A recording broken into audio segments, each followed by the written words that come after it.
As the warm hues of the setting sun painted the sky above them, Jesus sat with his disciples under the ancient olive trees.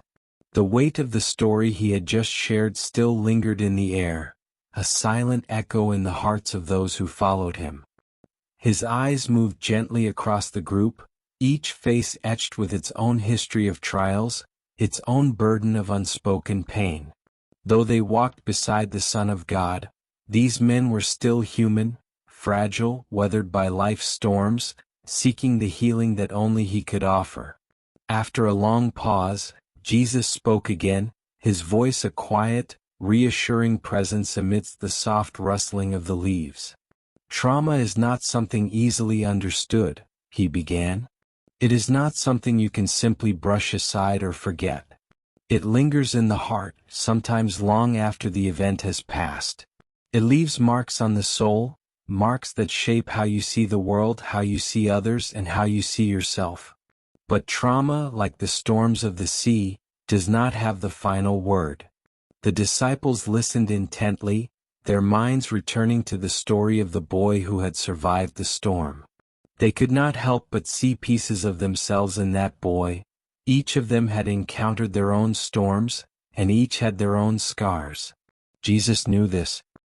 He knew that behind the strong exteriors of his disciples, they were men who had faced heartbreak, disappointment, and suffering.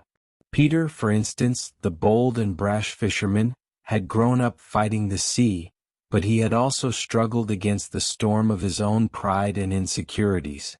Andrew, his brother, had always been a quiet force, yet he carried the weight of loss from leaving his family behind to follow Jesus. James and John, the sons of thunder, had lived with a fierce, protective love for each other, but even that love could not shield them from the tragedies they had witnessed. Matthew had been a tax collector, shunned and hated by his own people, a man who had learned to hide his wounds behind wealth and status, yet never truly healed from the rejection he had faced. Each disciple carried a trauma unique to their own journey, and though they followed Jesus with unwavering faith, they often wrestled with the fear that their past pains might never fully heal. Sensing the depth of their unspoken fears, Jesus continued, his words weaving a tapestry of hope and wisdom. "I know that each of you has faced storms in your own life. You have seen the pain of this world, some of it caused by others and some of it inflicted by your own hands. You have lived with guilt, with shame, with grief. Some of you have lost loved ones, some of you have lost yourselves along the way. And perhaps at times, you've wondered if your heart will ever feel whole again. But listen carefully, there is a way through the storm." Jesus turned his gaze to Peter, whose rough hands tightened slightly around the edge of his cloak, as if clinging to something unseen. Peter had always been strong, but strength alone could not shield him from the memories of failure, of impulsive mistakes, of the doubts that gnawed at him even as he proclaimed his love for the Lord. "Peter," Jesus said softly, "you are a man of great courage. But there are wounds you still carry, aren't there? From the time when you thought you were not enough, when the sea almost claimed your life. You've fought many battles, but there are some you cannot fight alone. I see the storm that rages in your heart, the fear of failing again. But hear this, you are not defined by your failures. The sea may have tried to swallow you, but I pulled you out of the waters for a reason. Your strength is not in being perfect, but in your willingness to keep walking, even when the winds howl and the waves crash around you." Peter's eyes glistened as he heard these words, a deep recognition stirring within him. Jesus was reminding him that his past mistakes, his moments of weakness, did not define his worth or his future. Jesus' gaze then moved to Matthew, the former tax collector who had always been an outsider. Though he had left his old life behind to follow Jesus, Matthew still bore the weight of his past choices, choices that had hurt others and left him despised by his own people. His trauma was not from the sea, but from the rejection and loneliness he had lived with for so many years. "Matthew," Jesus said, "you know what it means to be cast aside, to be judged by the world as unworthy. You have lived with the weight of those judgments, and even now there are moments when you wonder if you truly belong. But I chose you not in spite of your past, but because I saw the heart beneath the surface. Your past does not make you less worthy of love or of this path. The wounds of rejection you carry can become the source of great compassion, for you know what it feels like to be on the outside. Let that compassion guide you in helping others find their way back to God. Matthew lowered his head, humbled and deeply moved. The burden of his past felt lighter, as if Jesus had reached into the deepest corners of his heart and lifted the weight that had been suffocating him for so long. Jesus then looked to James and John, the sons of thunder, who had always been fierce in their loyalty, but whose intensity sometimes masked the fear that lay beneath. Their lives had been marked by loss. The loss of a father who had raised them by the sea, teaching them to fish, to fight, and to survive. But nothing could have prepared them for the journey they were now on, a journey that required them to face not only the physical storms of life, but the storms of their own hearts. James and John, Jesus spoke, his voice both gentle and firm, "Your strength is undeniable, but there is a tenderness in you as well, a love that runs deep. Do not be afraid to let that love show. You have lost much in your lives, and the pain of that loss can sometimes make you feel as if you must fight every battle with all your might. But true strength is found not in how fiercely you fight, but in how deeply you love.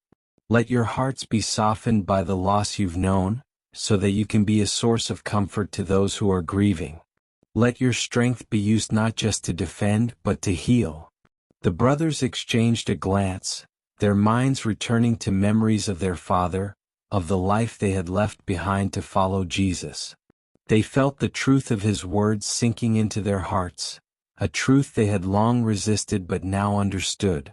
As Jesus continued to speak, the air seemed to shift, as if the very heavens were leaning in to listen to this profound moment. His words flowed like a river, washing over the disciples, cleansing their hearts of the shame, guilt, and fear that had clung to them for so long. The boy in the story, Jesus said, did not find peace by forgetting what had happened to him. He found peace by facing it, by walking along the shores of the very sea that had taken his family. In sharing his pain with others, he realized that he was not alone. And in helping others heal, he found his own healing. Jesus looked at each of his disciples, his eyes full of love and understanding. "So it is with you," he said. "The traumas you carry, the wounds of the past, are not meant to be hidden or buried. They are part of who you are, and they can either be chains that hold you down or wings that help you rise. It is not your pain that defines you, but what you do with it. The storm may have left you scarred, but those scars are not signs of defeat. They are marks of survival. They are evidence that you have endured, that you are still standing, that you are stronger than you realize." The disciples felt the power of his words, a healing balm for their souls. They had followed Jesus through many trials, but now they understood something even deeper, that their journey was not just about witnessing miracles or preaching the good news. It was also about healing their own hearts, about finding the strength to face their own storms and using that strength to help others. Jesus stood then, his presence a radiant force of peace and love. He stretched out his arms as if embracing the whole world and spoke one final word of wisdom. Your trauma, your pain, your wounds, they are not the end of your story. They are a chapter, yes, but not the conclusion. God has a purpose for everything you have endured. He will take the broken pieces of your life and make something beautiful from them, if you will let Him. Trust in that. Trust in Him. And know that you are never alone in your suffering. I am with you always, even to the end of the age. The disciples rose, their hearts full of renewed hope. The sun had set, but the light of Jesus' words burned brightly within them. They knew that, with Him by their side, they could face any storm, and that, through their own healing, they would help others find healing as well.